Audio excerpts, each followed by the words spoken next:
Worries about inflation and high interest rates fueling new fears of a coming recession. And joining us now live this morning to talk about the economy and those best financial practices during these uncertain times is Brian Ullmann, managing partner and financial advisor with the Ford Financial Group. Brian, good morning. Thank you so much for joining us. Good morning.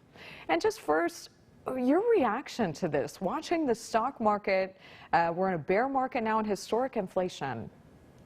Yeah, absolutely. I think investors are concerned right now. We're not in a recession yet, but the reality is that we could be headed towards a recession right now. Generally, recession is 2 quarters in a row of negative GDP or negative gross domestic product, but we're not there yet. The economy is still growing.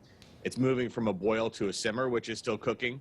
But things like rising interest rates, inflation, increasing energy costs like gas, like you just mentioned, historically precede recessions. So there's some concern out there. So some indicators you're watching to look for. These are telltale signs this could be on the way. What is the biggest thing right now, especially coming from you as a financial advisor, that people can do to prepare to have their most secure financial future?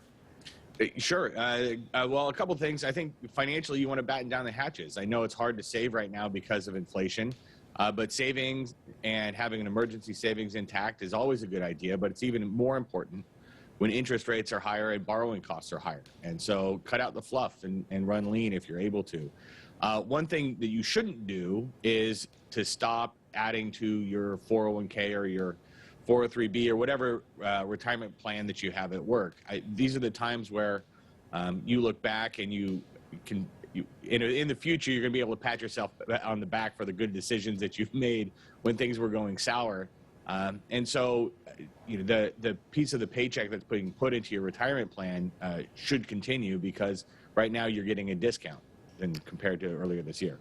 That makes sense. Don't neglect the important investments that you're making in your life and in your future. Another question, should people still be investing even with the stock market being as concerning as it is right now?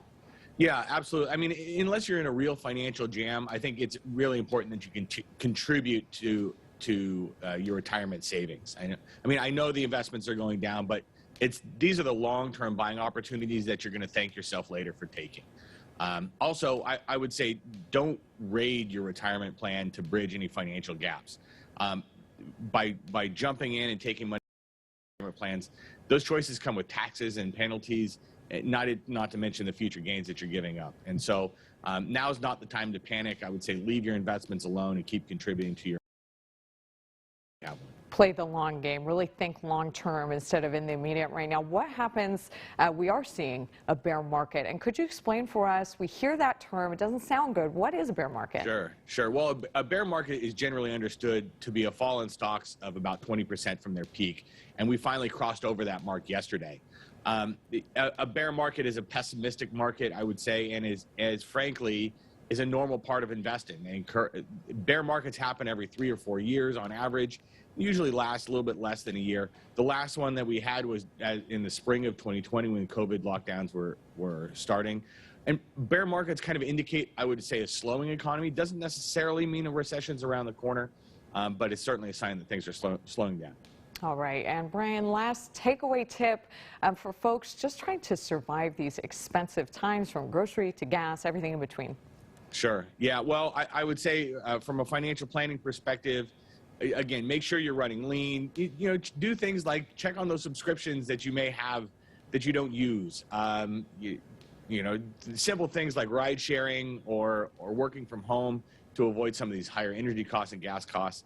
And again, leave your investments alone. Return losses it's not like a lost sock in the dryer.